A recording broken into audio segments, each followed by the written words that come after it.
When President Donald Trump returned to the White House in January 2025, he revived one of the central tenets of his earlier presidency, the use of tariffs as a tool to protect domestic industries and pressure trading partners into buying more American goods. The rhetoric was familiar. Make America Great Again meant putting U.S. producers first, curbing trade deficits, and punishing countries that, in Trump's words, had taken advantage of the United States for decades. New tariffs were imposed or threatened on a range of imports, from metals and automobiles to agricultural commodities and even consumer goods.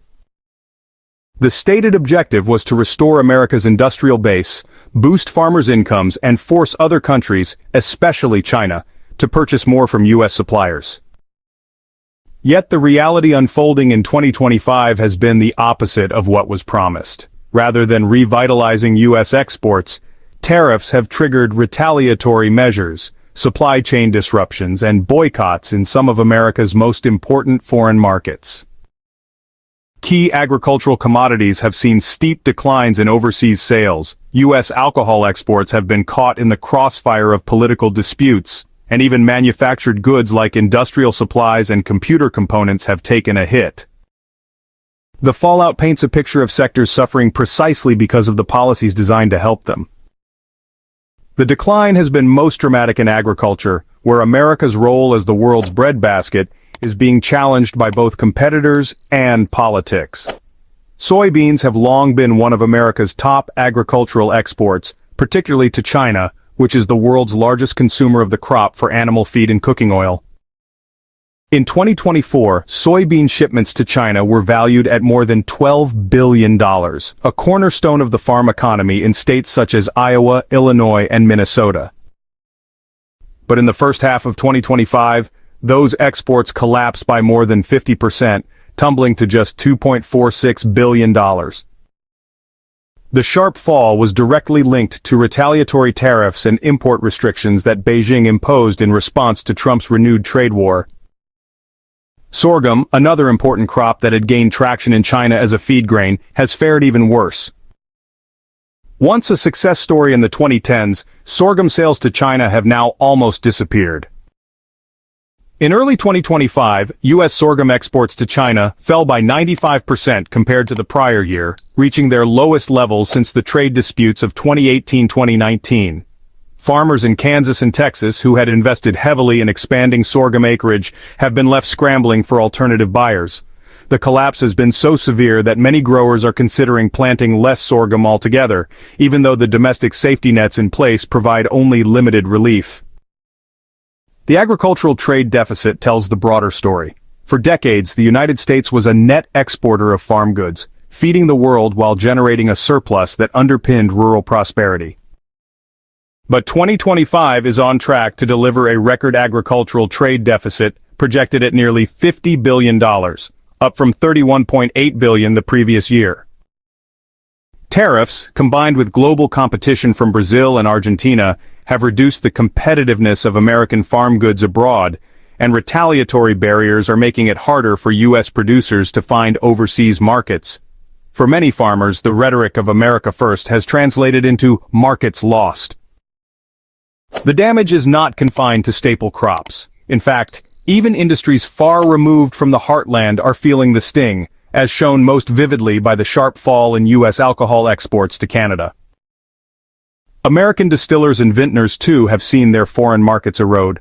Canada, historically one of the United States' top buyers of alcoholic beverages, has launched a widespread boycott in retaliation for Trump-era tariffs on steel, aluminum, and a range of other Canadian goods. The boycott is both political and cultural, fueled by public campaigns urging Canadian consumers to turn away from U.S. alcohol products. The results have been dramatic. In the first half of 2025, U.S. exports of distilled spirits to Canada fell by 62%, dropping from $114 million to just $43.4 million. Wine exports fared even worse, plunging by 67%.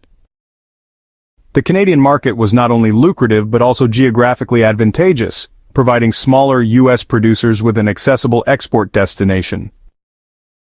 Losing this market has cut deeply into profits, particularly for craft distillers and vineyards that lack the scale to diversify into Asia or Europe. Industry leaders warn that once consumer loyalties shift, it may take years or even decades to win back market share. Canadian distilleries and wineries are stepping into the gap, capitalizing on a wave of patriotic support at home. What was once a dependable neighborly trade flow has become a casualty of geopolitical sparring, with American producers paying the price. If beverages reveal how consumer boycotts can decimate demand, specialty crops like cherries highlight how fragile export markets can be in the face of both climate shocks and trade retaliation. The U.S. cherry industry, centered in Michigan and the Pacific Northwest, has traditionally relied on exports to China and Canada to absorb peak harvests. But in 2025, exports have been battered by a perfect storm of adverse weather, labor shortages, and, most significantly, retaliatory trade measures linked to Trump's tariff policies. Chinese buyers, once enthusiastic for American cherries prized for their quality, have scaled back purchases dramatically, turning instead to growers in Chile and Turkey. Canadian markets too have cooled as political tensions spill into consumer choices. This leaves American growers with oversupplied domestic markets, leading to steep price drops that cut into growers' already thin margins. Without strong export demand, many orchards face financial distress, and some growers warn that younger generations may abandon farming altogether.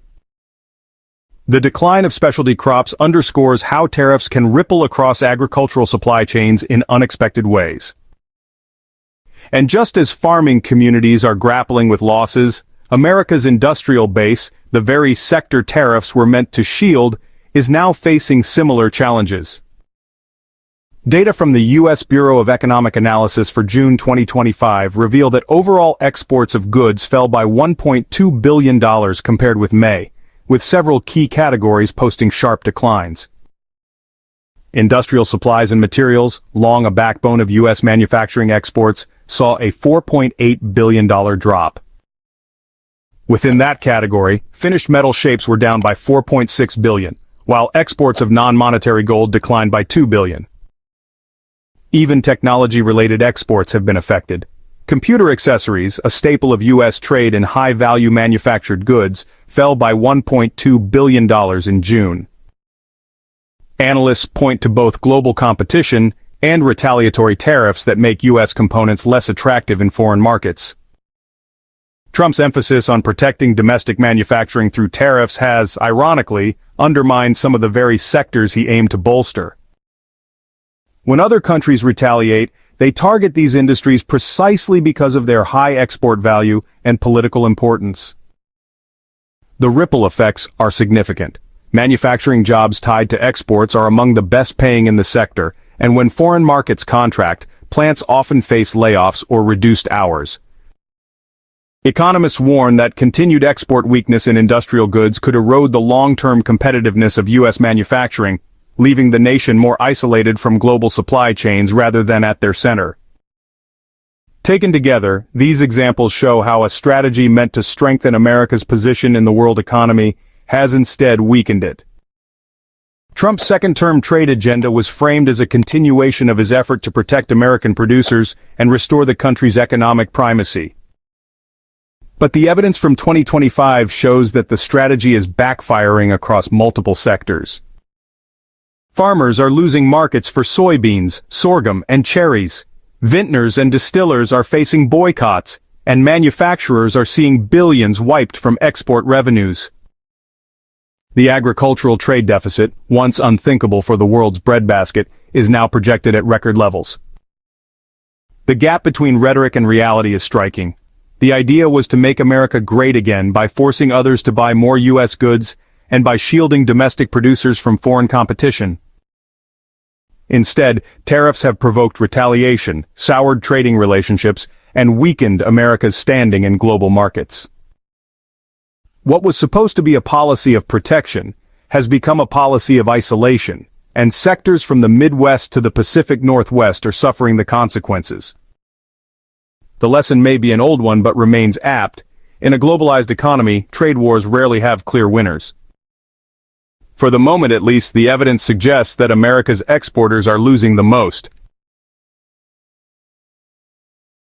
That's all for this video. Thank you for watching. As an independent channel, we don't have corporate backing. We rely on your support to keep going. If you found this video valuable, please give it a thumbs up and leave a comment below. It really helps more people find our work. Thank you so much for being part of our community. Check out the next video on your screen. We picked it just for you.